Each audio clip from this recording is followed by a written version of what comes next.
Good day, good day. So, kalahati yung hapon na ngayon, kaya paalis na si Mr. San. Kaya yan, nakakakalahati yung may init.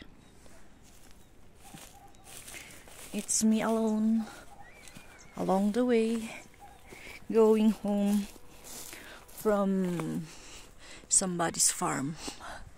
Oh, yan o. From Sandra's farm. Sandra's farm here located here at Little Alaska in the Philippines. Madayman, Kibungan, Benguet. Yan, so may pinagmamalaki kami dito na ayusip. Walang hinog. Oh, it's there. Ayan. Mga we call it ayusip. It's a wild berry. Di ko alam kung anong tawag ng iba dito, pero sa amin ayusip. Yung iba kasi ganito sa ibang barangay, medyo malaki yung kahoy niya, hindi tulad ng nandito na maliliit lang. Look, oh, ganyan yun lang yun kahoy niya dito, as in ito lang. Tapos may bunga na yan. Wait, tingin tayo ng medyo mas malaki na yung may bunga. Ito, oh. Ganyan lang siya. Parang bonsai ba? Parang ano talaga, wild talaga siya. Yan na yung bunga niya. Hindi na yan as in lalaki na parang lalaki na kahoy. Na parang kahoy. Ganyan lang siya dito sa gilid-gilid. Ayan, oh. Oh, diba? Ang sarap. Wow. Oh, kitang-kita yung sugat ng hands ko.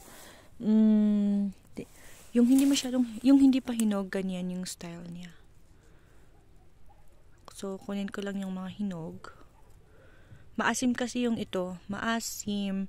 Tsaka yung parang, sa term namin, yung parang mansugpet. Parang kumbaga yung sa, ano kaya yun? So, yung sa banana blossom na hindi nababad sa asin, or yung parang hindi napiga, ganun, parang ganun yung taste niya. Pero ito, manamis-namis, masarap. Yun yung ang dami dito. Marami, ang dami. Yan, kuha ko.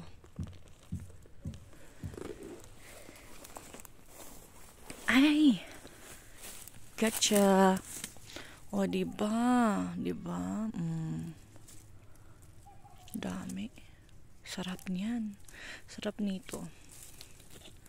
Ouch! Nakadikit lang kasi yung ito. Isang klase ng berry. Isang uri ng wild din na berry.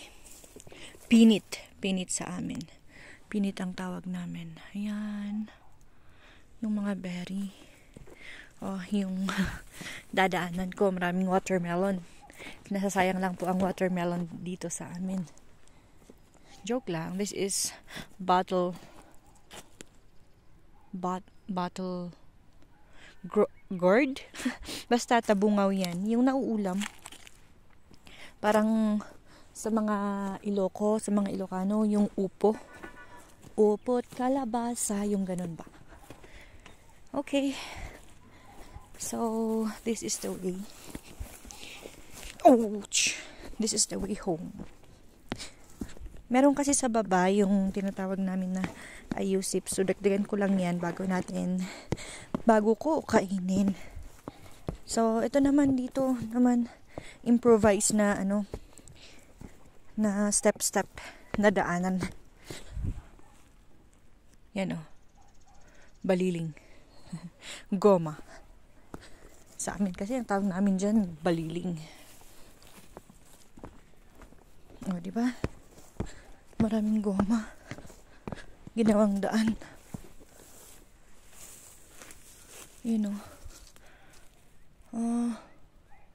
Titingin pa sana ako ng ayusip, pero wag na pala.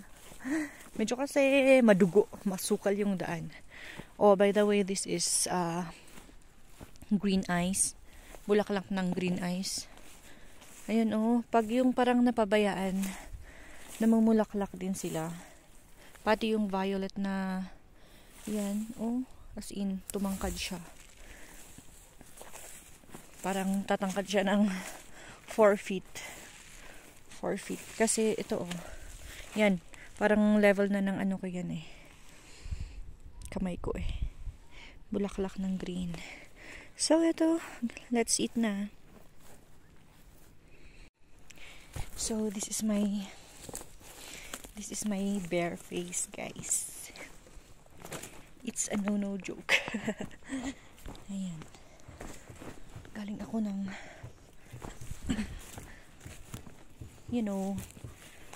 workplace. Farm ng iba. Dito kasi hindi lahat ng workplace office. So ayan, bago pa magsilaglagan, kainin ko na. Marap to.